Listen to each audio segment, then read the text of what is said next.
सभी लोग मना करते हैं आप लोगों को कि शंकर भगवान के शिवलिंग का स्पर्श मत करो। बहुत बहसबाजी होती है, बड़े बड़े लोग उस टीवी पर बैठकर डिबेट करते हैं। कोई कोई यूट्यूब पर अपना अपना विचार डाल देता है, कोई फेसबुक पर, कोई इंस्टाग्राम पर अपने अपने विचार डाल देते हैं। शंकर जी का शिवलिंग छूना चाहिए, नहीं छूना चाहिए। कोई बड़े बड़े बहुत विद्वान कोई कहेगा छुओ, कोई कहेगा नहीं छुओ, कोई कहेगा ऐसा करो, कोई कहे वैसा करो। कई लोग विरोध भी करेंगे कि शंकर जी पे चढ़ा हुआ जल मत पियो, कोई कहेगा शंकर जी का शिवलिंग का स्पर्श मत करो, कोई कहेगा बेलपत्री चढ़ी हुई ना खाओ। ये आपके ऊपर निर्भर करता है। जिसने पुराण नहीं पढ़ी वो संकोच करेगा। जिसने शिव महापुराण को, लिंग पुराण को, नर्मदा पुराण को, स्कंद पुराण को जिसने दिल से एक बार भी पढ़ लिया वो कभी विचार नहीं करेगा, क्योंकि हर पुराण में, चाहे शिव पुराण हो, लिंग पुराण हो, नर्मदा पुराण हो, स्कंद पुराण हो, प्रत्येक पुराण में लिखा है कि शंकर भगवान पर चढ़े हुए जल का जो आचमन कर लेता है वो 3 तापों से दूर हो जाता है, उसके कष्ट दूर हो जाते हैं।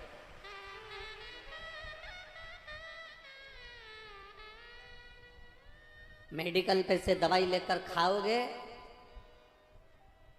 कितनी भी खा लो असर नहीं करने वाली। डॉक्टर लिखेगा और डॉक्टर की लिखी हुई दवाई खाओगे तो 5 दिन की दवाई लिखेगा और 3 दिन में ठीक कर देगा। बोलो सही है कि गलत है? जम के बोलो जरा। आप बाजार से कोई सी भी दवाई खरीद कर, साहब मेरा सिर दुख रहा है, दे देना साहब, मेडिकल वाले ने दवाई निकाल कर दे दी। साहब मेरा पेट दुख रहा है, मेडिकल वाले ने दवाई निकाल कर दे दी। एक दवाई व्यक्ति खाता है कि बाजार से ली और खा ली। और एक दवाई वो होती है जो डॉक्टर के पास जाओ, डॉक्टर को अपना शरीर दिखाओ और शरीर दिखाकर कहो डॉक्टर साहब मेरा पेट दुख रहा है, डॉक्टर साहब मेरी छाती दुख रही है, डॉक्टर साहब मेरा सिर दुख रहा है, डॉक्टर साहब जांच कर कर दवाई लिखेंगे। वो दवाई तुम खाओगे तो 3 दिन में, 4 दिन में, 5 दिन की दवाई लिखी, 15 दिन की दवाई लिखी। डॉक्टर को मालूम है कि रोग कितने दिन में खत्म होगा, उस हिसाब से डॉक्टर कह देता है कि 15 दिन की ले जाओ, 5 दिन की ले जाओ, 3 दिन की ले जाओ, 8 दिन की ले जाओ। ये डॉक्टर को मालूम है कि कितने दिन में तुम्हारा रोग ठीक हो सकता है।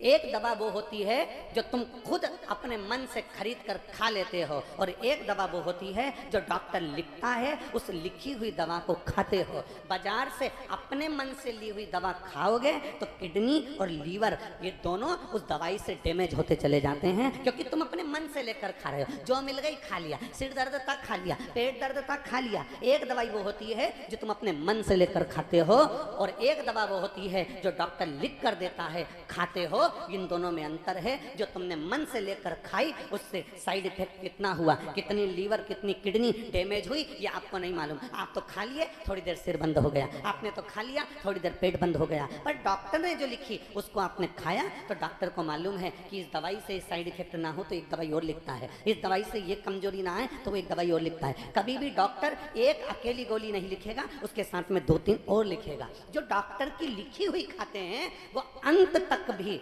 मजबूत बने रहते हैं, उनकी ना किडनी ना लीवर कुछ खराब नहीं होता। और जिनका तकलीफ आई मन से ली खा लिया, तकलीफ आई मन से ली खा लिया, तकलीफ आई मन से लिया और खा लिया। आखिरी में क्या होता है कि किडनी और लीवर बेकार हो जाता है। आखिरी में क्या होता है कि शरीर डैमेज हो जाता है, शरीर बेकार, फेफड़े बेकार, हार्ट बेकार। 2 दवा है, एक दवा लिखी हुई है, एक दवा मन से ली गई। बस आप भी इस कथा को अपने अंदर धारण कर कर रखना। वेद व्यास जी ने जो लिखा, पुराणों में, शास्त्रों में, वेदों में जो वर्णन किया, उसको पढ़कर लेओगे तो कभी भी डैमेज नहीं होगे, और ये दुनिया के कहने पर लोगे तो डैमेज हो सकते। वेदव्यास जी ने जो कहा, वेदव्यास जी ने जो लिखा, वेदव्यास जी ने जो लिख दिया इन वेदों में, इन शास्त्रों में, इन पुराणों में, वेदव्यास जी जो लिख रहा है, इन शास्त्रों में वेदव्यास जी ने जो वर्णन किया, अगर उसके अनुसार हम चलेंगे तो हमारी जिंदगी सार्थक होगी। लोग हमसे कहते हैं गुरुजी आप कहते हो शंकर जी पे चढ़ा हुआ जल पीना चाहिए, आप कहते हो शंकर जी पे चढ़ी हुई बेलपत्र खाना चाहिए, ये कहीं हमारे शास्त्रों में वर्णन है? हम कहते हैं एक बार दिल से कौमार खंड को पढ़िए, एक बार दिल से पार्वती खंड को पढ़िए, एक बार दिल से शिव महापुराण के विद्येश्वर संहिता को पढ़िए, आपको ज्ञात हो जाएगा कि शंकर जी पे चढ़ी हुई बेलपत्र की महत्वता क्या है। आपको ज्ञात हो जाएगा शंकर जी पे चढ़े हुए जल की महत्वता क्या है। एक